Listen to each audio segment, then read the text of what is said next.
नमस्कार विद्यार्थी मित्रांनो, अभ्यास मित्र परिवारामध्ये तुम्हा सर्वांचं स्वागत आहे। मित्रांनो, आज आपण 18 जुलै रोजीचं करंट अफेअर्सचं सेशन या ठिकाणी बघणार आहोत। जर तुम्हाला ही सिरीज आवडत असेल तर निश्चितच लेक्चरला लाईक करा, चॅनलला सबस्क्राइब करायला विसरू नका। सुरुवात करूया मग 18 जुलैच्या करंट अफेअर्सला।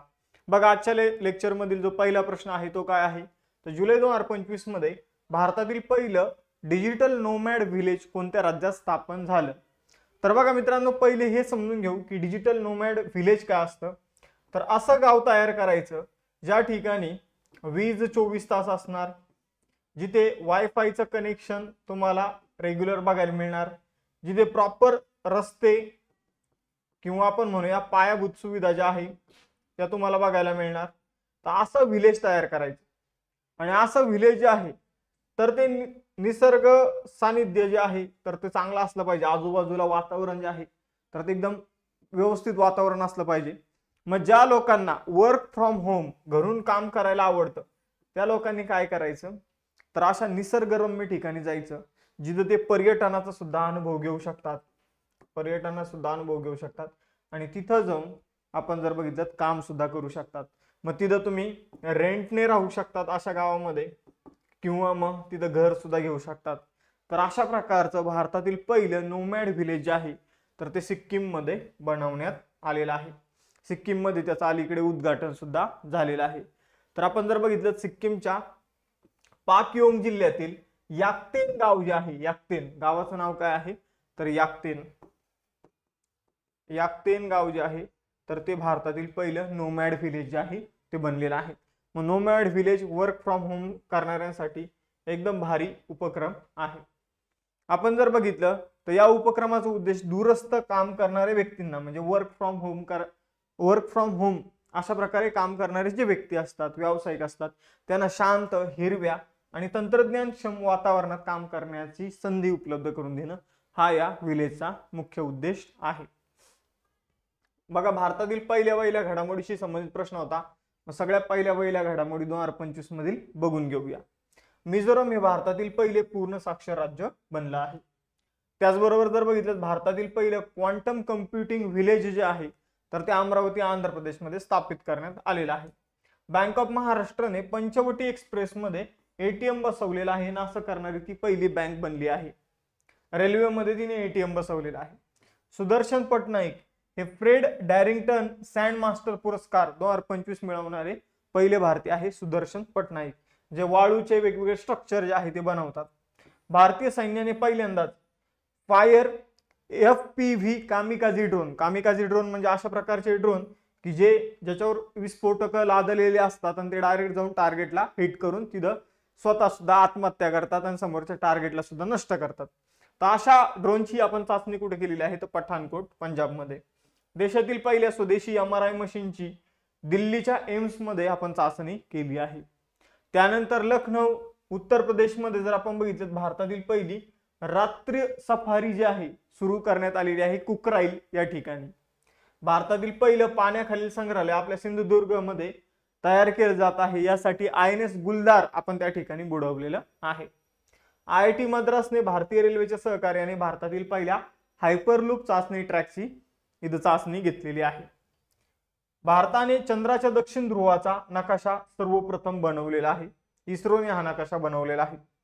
दार्जिलिंग प्राणी संग्रहालयामध्ये भारतातील पहिली वन्यजीव जैव बँक उघडण्यात आलेली आहे।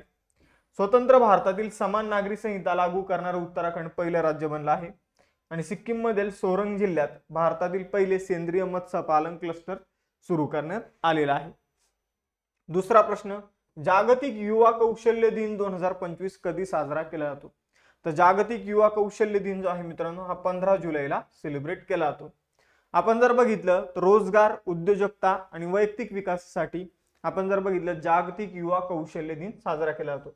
या दिवसाची गरज पण आहे। आपल्याकडे जास्त काही प्रमोट केला तर पुस्तकी शिक्षण प्रमोट केला तर बरेचसे इंजिनिअरिंग करतात पण त्यांच्यामध्ये स्किल आपल्याला बघायला मिळत नाही। मग स्किल साठी नंतर काय करावं लागतं तर वेगवेगळे कोर्सेस करावे लागतो, जावाचा कोर्स, पायथनचा कोर्स, असे वेगवेगळे कोर्सेस करावे लागतात।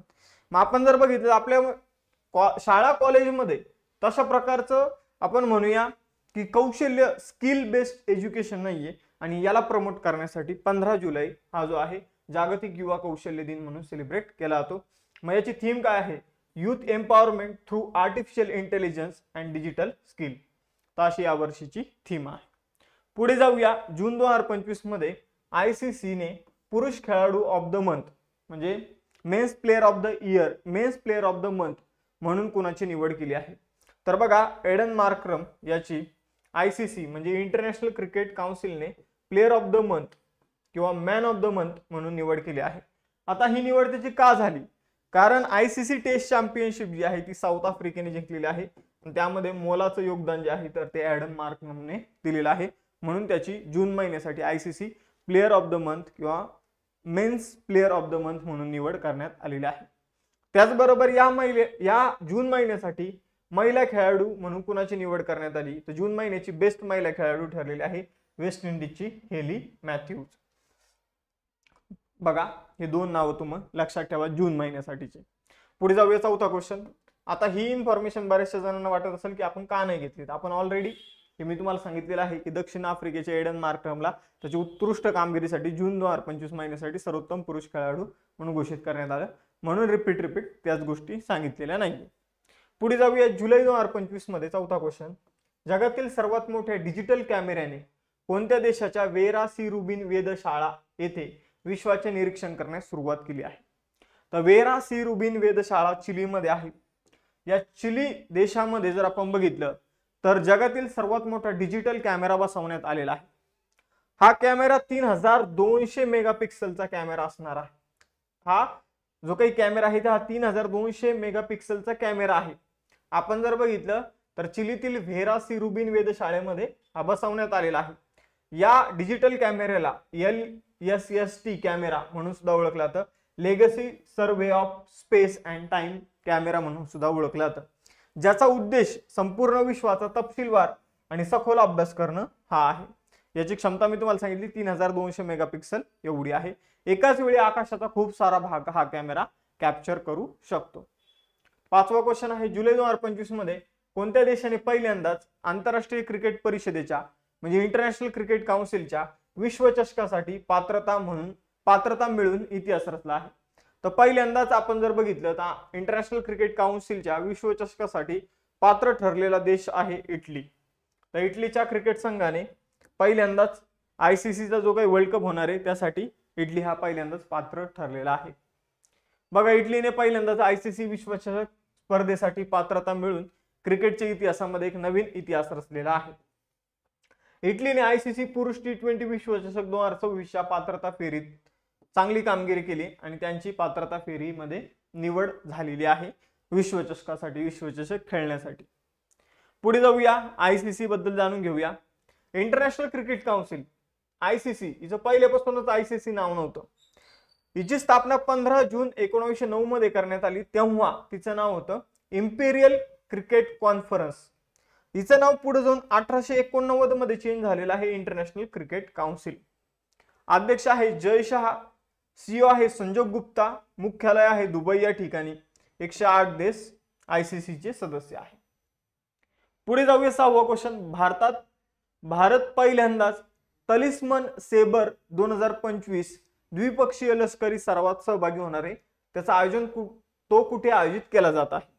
तर बघा, तलिस्मन सेबर नावाचा जो काही युद्ध सराव आहे मित्रांनो, यामध्ये भारताचं पार्टिसिपेशन भारत करतोय, भारत सहभागी होणार आहे. हा युद्ध सराव ऑस्ट्रेलिया आणि पपुआ न्यू गिनी या दोन्ही देशांमध्ये आयोजित करण्यात येणार आहे. तर सुरुवातीला हा ऑस्ट्रेलियामध्ये आयोजित करण्यात येईल. आपण जर बघितलं तर 13 जुलै रोजी हा सुरू झालेला आहे आणि 1 ऑगस्ट पर्यंत या युद्ध सरावाचं आयोजन करण्यात येणार आहे. याची 11वी आवृत्ती असणार आहे. सुरुवातीला ऑस्ट्रेलियामध्ये आयोजन होईल आणि नंतर पपुआ न्यू गिनीमध्ये आयोजन होणार आहे. या युद्ध सरावात बरेचसे देश जे आहेत ते सामील होतात. मग अमेरिका होतो, इथं इंग्लंड होतो, फेमस देश कॅनडा होतो. या सगळ्या देशांचे झेंडे जे आहेत ते तुम्ही इथं बघू शकता. जपान पण. तर इथं आपल्याला तलिस्मान सबर युद्ध सरावाबाबतची माहिती इथं बघायला मिळते. मोठा युद्ध सराव आहे. आपण म्हणूया की बहुपक्षीय हा युद्ध सराव आपल्याला सांगता येईल. बघा, लेक्चर जर आपण बघितलं तर पुढे जाण्या अगोदर आपण काही महत्त्वाच्या बॅचेस बघूया. जसं की राज्यसेवेसाठी आपण फाउंडेशन बॅच सुरू केलेली आहे. या बॅच मध्ये तुमचा प्री, मेन्स आणि इंटरव्ह्यू पर्यंतचा सिलेबस एकदम क्वालिटी लेक्चरच्या माध्यमातून कव्हर केलं जाणार आहे 5999 मध्ये. आणि यामध्ये हे ॲडिशनल डिस्काउंट तुम्ही मिळू शकता. थोड्या वेळात मी तुम्हाला सांगतो त्याची प्रोसिजर कशी असणार आहे. या बॅचमध्ये तुम्हाला 5 कोर्सेस इथं मेन्शन केलेले 21,000 PYQ ची batch, NCERT batch, state board batch, notes pack, test series तर मिळेलच. त्याचबरोबर करंट अफेअर्सची बॅच आणि त्याचबरोबर मराठी PYQ ची बॅच, ज्यामध्ये तुम्हाला 5,500 पेक्षा जास्त PYQ तुमच्याकडून कव्हर करून घेतले जाणार आहे. त्याचबरोबर कंबाईन फाउंडेशन बॅचमध्ये सुद्धा प्री मेन्स इंटरव्ह्यूचं गायडन्स असणार आहे. प्लस तुम्हाला यामध्ये सुद्धा NCERT बॅच वगळता बाकी राज्यसेवा फाउंडेशन बॅचमध्ये ज्या काही बॅचेस मिळतील ते तुम्हाला इथं मिळणार आहे. या बॅचची फी फक्त 3,999 रुपये आहे. त्याचबरोबर फक्त पूर्व परीक्षेची बॅच जर तुम्हाला जॉईन करायची असेल तर तुम्ही विजेता बॅच 1, विजयश्री बॅच 2 जॉईन करू शकता. विजेता बॅच 1 कंबाईनसाठी आहे, विजयश्री बॅच 2 जी आहे ती राज्यसेवा परीक्षेसाठी आहे. या बॅचेस रिसेंटली सुरू झालेल्या आहेत, त्यामुळे खूप जास्त सिलेबस झालेले नाही, तरी तुम्ही जॉईन करू शकता. ग्रुप सीच्या मेन्सला असाल तर यशोदय बॅच नक्की जॉईन करा. बघा मित्रांनो, अभ्यास मित्राचा इथे 21,000 PYQ ची आपली स्पेशल बॅच आहे. या बॅच मध्ये तुम्हाला GS चे सगळे 21,000 PYQ आपण कव्हर करतोय. तुम्ही ती बॅच सब्जेक्ट वाईज देखील घेऊ शकता. या नोट्स तुम्हाला बॅच मध्ये जॉईन केल्यानंतर मिळून जाईल किंवा नोट्स पॅक तुम्ही सेपरेट जॉईन करू शकता. ही टेस्ट सिरीज राज्यसेवेच्या बॅच मध्ये दिली जाईल किंवा तुम्ही सेपरेट टेस्ट सिरीज सेपरेट सुद्धा घेऊ शकता. पुढे जाऊया, डिस्काउंट कसं मिळवायचं. सर्वप्रथम त्यासाठी तुम्हाला आपला ऍप डाउनलोड करायचं आहे. यामध्ये तुम्हाला ऍप ओपन केल्यानंतर अशा प्रकारे दिसेल सगळ्या गोष्टी. तर इथून तुम्ही तुमची बॅच सिलेक्ट करायची आहे. बॅच सिलेक्ट केली की डायरेक्ट पेमेंट नका करू. तिथं बॅचवर क्लिक करून सगळ्यात शेवटी या, तिथं ऑप्शन असेल have a coupon code apply here, तर तिथे CJ लाईव्ह नावाचं कुपन कोड टाका, अप्लाय करा. फी मध्ये तुम्हाला डिस्काउंट झालेलं बघायला मिळेल. ठीक आहे. तर ऍडमिशन झाल्यानंतर क्वालिटी एज्युकेशनचा नक्कीच तुम्हाला अनुभव मिळणार आहे. या करंटच्या लेक्चरच्या PDF देखील आपण आता बॅच मध्ये उपलब्ध करून देत आहोत. बघा, 7वा प्रश्न तुमच्या समोर आहे. CREA म्हणजे काय? Centre for clean air and environment research. Centre for clean air and environment research असाचा फुल फॉर्म आहे. तर यांच्या अभ्यासानुसार 2025च्या पहिल्या 6 महिन्यात भारतातील सर्वात प्रदूषित शहर कोणतं ठरलं आहे? तर आपण जर बघितलं तर CREAच्या अभ्यासक्रमानुसार भारतातील सगळ्यात प्रदूषित शहर ठरलेलं आहे बर्निहाट, मेघालय. तर सगळ्यात प्रदूषित शहर आहे बर्निहाट, मेघालय जे आहे ते सगळ्यात प्रदूषित शहर आहे. दुसऱ्या क्रमांकावर नवी दिल्ली, तर तिसऱ्या क्रमांकावर हाजीपूर, बिहार ठरलेलं आहे. Centre for clean air and environment research CREA नावाची संस्था आहे. तर हिने 6 महिन्यातील परिस्थितीचा अभ्यास करून ही शहरांची आपल्याला क्रमवारी दिलेली आहे. तर बर्निहाट आपण जर बघितलं तर मेघालयमधील सगळ्यात प्रदूषित शहर ठरलेलं आहे, जिथं वायू प्रदूषणाची पातळी जी आहे ती खूपच खराब आहे. पुढे जाऊया, 8वा प्रश्न. कोणत्या संघाने सलग 5व्यांदा 15व्या हॉकी इंडिया सब ज्युनियर महिला राष्ट्रीय अजिंक्यपद 2025चं विजेतेपद जिंकलेलं आहे? तर हॉकी सब ज्युनियर महिलांची जी काही स्पर्धा आहे तर ती 15वी स्पर्धा होती. ती सलग 5व्यांदा कोणी जिंकली? तर 5व्यांदा ही हॉकी झारखंडने जिंकलेली आहे. त्यांनी हॉकी ओडिशाचा पराभव केलेला आहे 1-0 ने आणि ही स्पर्धा जिंकलेली आहे. या स्पर्धेची 15वी आवृत्ती होती. झारखंडने ही स्पर्धा 5व्यांदा जिंकलेली आहे. ओडिसा उपविजेता राहिलेला आहे. पुढे जाऊया, 9वा प्रश्न. जुलै 2025 मध्ये कोणत्या देशाने जगातील पहिले पारंपरिक ज्ञान डिजिटल ग्रंथालय सुरू केलं आहे? तर आपण जर बघितलं तर भारताने जगातील पहिलं पारंपरिक ज्ञान डिजिटल संग्रहालय जे आहे तर ते डिजिटल ग्रंथालय जे आहे ते सुरू केलेलं आहे. मग मित्रांनो, आपण जर बघितलं तर आपलं जे काही पारंपरिक ज्ञान आहे योगा विषयक, आपण जर बघितलं तर जे काही योग झालं, त्यानंतर जर बघितलं तर आयुर्वेद झालं, तर आपल्याकडं काही लोक येतात, ह्या गोष्टी शिकतात, दुसरीकडे जातात आणि त्याचं पेटंट घेतात. की आयुर्वेदामध्ये समजून घे एखादं औषध आहे, ते औषध आपण रेग्युलरली यूज करत असतो, पण काही लोक विदेशात जातात की हे औषध मी बनवलं, इकडून शिकून जातात आणि मी बनवलं, स्वतःच नावाचं पेटंट घेतात आणि मग पैसा कमवतात त्यावर. जर कुणाला हे औषध बनवायचं असेल तर त्यांना पैसे द्यावे लागतात. तर ह्या सगळ्या गोष्टी रोखण्यासाठी आपण आपल्याकडे जे काही योगा आहे, आयुर्वेद आहे, जे काही आयुष आहे, तर त्याविषयी एक माहिती जी आहे तर ती आपण संग्रहित करून ठेवणार आहे. मग ही माहिती आपण संग्रहित करून ठेवली आणि नंतर जर कोणी म्हटलं की याचा शोध मी लावला, तर मग आपल्याला तशा गोष्टींना आळा घालता येईल. तर भारतातील पारंपरिक ज्ञान डिजिटल स्वरूपात संग्रहित करणं आणि पेटंट चा जो काही गैरवापर होतो तो रोखणं हे याचं मुख्य उद्दिष्ट असणार आहे. तर नवी दिल्लीमध्ये ही लायब्ररी किंवा ग्रंथालय जे आहे ते स्थापन करण्यात आलेलं आहे. मग आपण जर बघितलं भारतातील पारंपरिक औषध प्रणाली आणि योगाचं ज्ञान जे आहे ते जतन करण्यासाठी ही डिजिटल लायब्ररी, डिजिटल ग्रंथालय स्थापन करण्यात आलेलं आहे. आपण जर बघितलं तर याची स्थापना जी आहे तर ती वैज्ञानिक आणि औद्योगिक संशोधन परिषद CSIR आणि आयुष मंत्रालयाच्या भागीदारीतून याची स्थापना करण्यात आलेली आहे.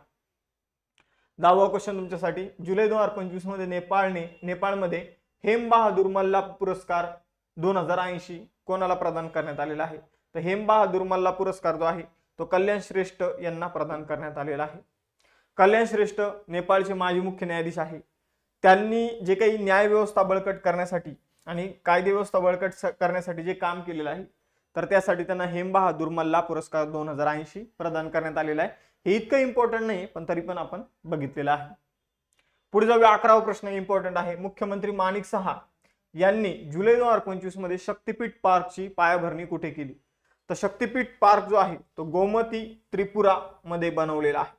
त्रिपुराचेच मुख्यमंत्री आहे माणिक सहा. गोमती तिथला जिल्हा आहे. मग आपण जर बघितलं तर या जिल्ह्यामध्ये शक्तीपीठ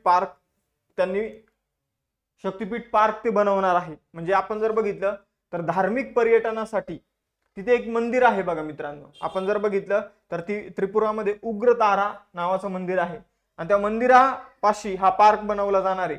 मग आपण जर बघितलं तर मंदिराला जे काही पर्यटक व्हिजिट करायला येणार तर ते त्या पार्कमध्ये सुद्धा व्हिजिट करणार. जसं की आपल्याकडे शेगावला आनंद सागर म्हणून एक पार्क आहे बघा, तर तशा प्रकारचा हा प्रोजेक्ट असणार आहे. त्रिपुराचे मुख्यमंत्री माणिक सहा यांनी या शक्तीपीठ पार्कचं उद्घाटन केलेलं आहे. 12वा क्वेश्चन मोस्ट इम्पॉर्टंट, बिमस्टेक बंदर परिषद 2025 कुठे आयोजित करण्यात आली? तर बिमस्टेक म्हणजे बंगालच्या उपसागरा शेजारी देश आपल्याला यामध्ये बघायला मिळतात. बे of Bengal initiative for multi sectoral and economic corporation असा याचा फुल फॉर्म आहे. मग या विषयक परिषद जी आहे तर ती विशाखापट्टणम आंध्र प्रदेशमध्ये आयोजित करण्यात आलेली आहे. तर 14 आणि 15 जुलै रोजी ही परिषद विशाखापट्टणम आंध्र प्रदेशमध्ये आयोजित करण्यात आली होती. या परिषदेचे उद्घाटन केंद्रीय जहाज वाहतूक मंत्री सर्बानंद सोनोवाल यांनी केलेलं आहे. या परिषदेचं उद्दिष्ट जर बघितलं तर जे काही बिमस्टेक देश आहे बांगलादेश, म्यानमार, भारत, श्रीलंका, थायलंड, नेपाळ, भूटान, तर तुम्हाला थायलंड देश लक्षात ठेवायचा आहे. मोस्टली तो बऱ्याचशा जणांच्या लक्षात राहत नाही. तर थायलंड देश सुद्धा बिमस्टेकचा पार्ट आहे आणि बंगालच्या उपसागराला भूतान आणि नेपाळची सीमा नाहीये तरी पण ते बिमस्टेकचा पार्ट आहे. तर या सगळ्या देशांमध्ये काय करायचं तर सागरी सहकार्य मजबूत करायचं, जी काही ब्लू इकॉनॉमी आहे त्याला चालना द्यायची, हरित ऊर्जा, बंदर विकास, डिजिटल लॉजिस्टिक आणि किनारी पर्यटनाला चालना देण्यासाठी ही परिषद आयोजित करण्यात आली होती, जिचं उद्घाटन मंत्री सर्बानंद सोनोवाल यांनी केलेलं आहे. आता आजच्या सेशनचे टेस्ट क्वेश्चन, बरेचसे मुलं टेस्ट क्वेश्चन आन्सर देत नाही, इग्नोर करतात.